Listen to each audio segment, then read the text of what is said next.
Pernah kepikiran nggak sih, apa jangan-jangan ponsel kita ini diem-diem nguping semua obrolan kita? Pertanyaan ini kayaknya menghantui kita semua di zaman sekarang. Nah, dalam beberapa menit ke depan, kita akan coba bedah misteri ini bareng-bareng. Anda pasti pernah ngalamin ini kan? Lagi asik-asiknya ngobrol sama teman soal rencana liburan, atau mungkin lagi pengen beli sepatu baru. Nggak lama kemudian, jeng-jeng iklan soal destinasi liburan atau sepatu lari modal terbaru nongol di medsos Anda. Aneh banget kan rasanya? Fenomena iklan yang kayaknya, kok tahu aja sih? Ini emang bikin kita curiga. Seolah-olah ponsel kita itu beneran pasang telinga. Tapi, apa bener sesederhana itu? Apa sih yang sebenarnya terjadi di balik layar? Oke, yuk kita selami lebih dalam. Oke, pertama-tama kita langsung aja bahas kecurigaan utamanya. Apa mikrofon ponsel kita beneran aktif terus-terusan buat nyadap kita? Jawabannya, mungkin nggak seperti yang Anda bayangkan. Gini deh, mitosnya kan ponsel kita terus-terusan mendengarkan. Kenyataannya, secara teknis itu susah dan mahal banget. Coba bayangin, memproses data suara dari jutaan ponsel sekaligus, itu butuh server raksasa, boros energi, dan risiko hukumnya, wah gede banget buat perusahaan teknologi. Kenyataannya jauh lebih cerdik. Ponsel kita itu nggak perlu mendengar, karena dia memperhatikan semua jejak digital kita. Jauh lebih efisien, lebih untung, dan ironisnya, kita sendiri yang sudah setuju di dalam syarat dan ketentuan yang panjang itu. Nah, ini dia nih kata kuncinya, pelacakan data perilaku. Ini adalah praktek ngumpulin semua remah-remah aktivitas online Anda. Setiap klik, scroll, tap, buat ngebangun sebuah profil digital yang super detail. Profil tentang siapa Anda, apa kesukaan Anda, kebiasaan Anda, dan yang paling penting, apa yang kemungkinan besar akan Anda beli. Jadi, apa aja sih yang diperhatikan? Wah, siap-siap kaget ya. Beneran hampir semuanya. Mulai dari setiap klik dan ketukan, foto yang Anda zoom meskipun Anda nggak nge-like, berapa detik jari Anda berhenti di atas sebuah konten, video apa yang Anda tonton lebih dari 3 detik, bahkan sensor di ponsel Anda kayak akselerometer dan giroskop itu bisa melacak gerakan fisik Anda. Ditambah lagi mereka tahu siapa aja teman-teman Anda dan mencari orang lain yang profilnya mirip Anda. Tanpa perlu dengerin satu kata pun mereka udah tahu banyak banget. Oke, sekarang datanya udah kekumpul. Terus dibawa kemana? Nah, kita masuk ke lapisan berikutnya. Ke sebuah lantai bursa raksasa yang mungkin belum pernah Anda dengar sebelumnya. Kenalan yuk sama yang namanya pialang data atau data broker. Mereka ini adalah perusahaan-perusahaan yang kerjanya emang ngumpulin informasi pribadi kita dari berbagai sumber, terus dikemas dan dijual ke perusahaan lain. Biasanya sih buat target iklan. Mereka ini pemain di balik layar yang sangat kuat di ekonomi digital. Dan jangan salah, profil yang mereka bikin tentang kita itu super duper lengkap. Bukan cuma soal minat dan riwayat browsing aja, tapi juga alamat rumah Anda yang sekarang dan yang dulu, nomor telepon, riwayat belanja, sampai data publik kayak catatan kepemilikan properti atau status pendaftaran pemilih.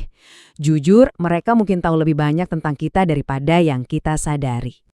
Dan seberapa besar sih bisnis ini? Coba tebak. Nilainya diperkirakan lebih dari 200 miliar dolar Amerika Serikat. Gila kan?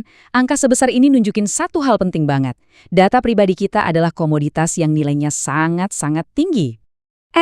Tunggu dulu. Tepat waktu kita udah ngerasa, oh jadi gitu doang. Ceritanya jadi makin seru. Ternyata nih, kecurigaan awal kita soal ponsel yang nguping itu mungkin nggak 100% salah. Dengerin deh kutipan ini. Ini dari blog sebuah perusahaan media namanya Cox Media Group atau CMG. Mereka bilang, bayangkan sebuah dunia di mana tidak ada gumaman sebelum membeli yang tidak dianalisis dan bisikan konsumen menjadi alat Anda untuk menargetkan ulang dan menaklukkan pasar lokal Anda.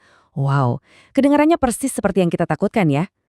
Jadi, perusahaan ini, CMG, secara terang-terangan mengklaim kalau mereka punya layanan bernama Active Listening. Mereka bilang teknologi AI mereka itu bisa menganalisis data dari mikrofon ponsel dan perangkat pintar lainnya buat nyari orang yang lagi ngomongin sebuah produk. Nah, disinilah perangnya dimulai. Di satu kubu ada CMG yang bilang mereka bisa menganalisis percakapan sebelum membeli, dan itu legal karena udah ada di perjanjian pengguna.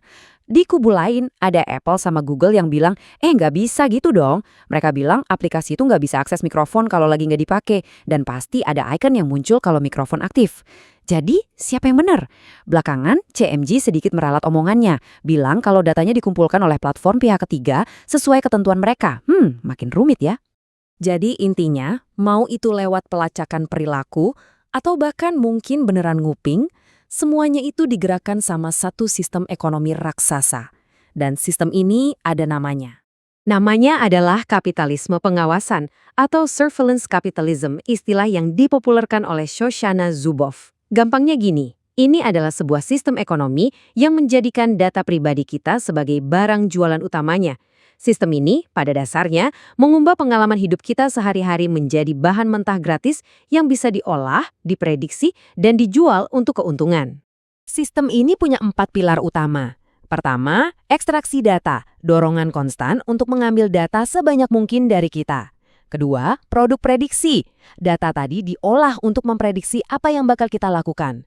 Ketiga, pasar perilaku masa depan. Hasil prediksi itu dijual ke pengiklan. Dan yang paling ajaib, pilar keempat, eksperimen berkelanjutan. Mereka terus-menerus mencoba cara-cara baru untuk secara halus mempengaruhi dan mengubah perilaku kita supaya sesuai dengan keinginan si pembeli data.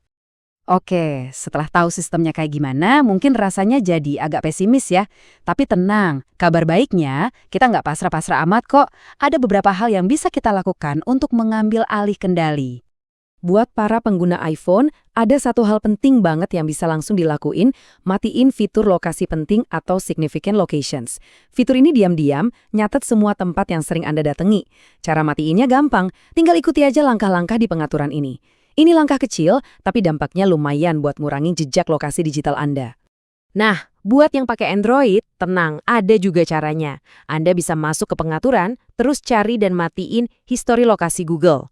Jangan lupa juga buat cek dan hapus data histori yang udah tersimpan. Ini penting banget biar Google nggak nyimpan catatan detail kemana aja Anda pergi setiap hari. Selain soal lokasi, ada beberapa jurus cepat lain yang bisa kita lakuin. Coba deh batasi pelacakan iklan di pengaturan privasi ponsel. Rajin-rajin juga periksa izin aplikasi. Masa sih game teka-teki perlu akses ke daftar kontak Anda? Coba pakai browser yang lebih privat. Hapus akun-akun online lama yang udah nggak kepake, dan bikin satu email khusus buat belanja online atau daftar-daftar layanan. Setiap langkah ini bantu banget loh. Jadi jangan lupa ya, kita itu punya kendali lebih besar dari yang kita kira.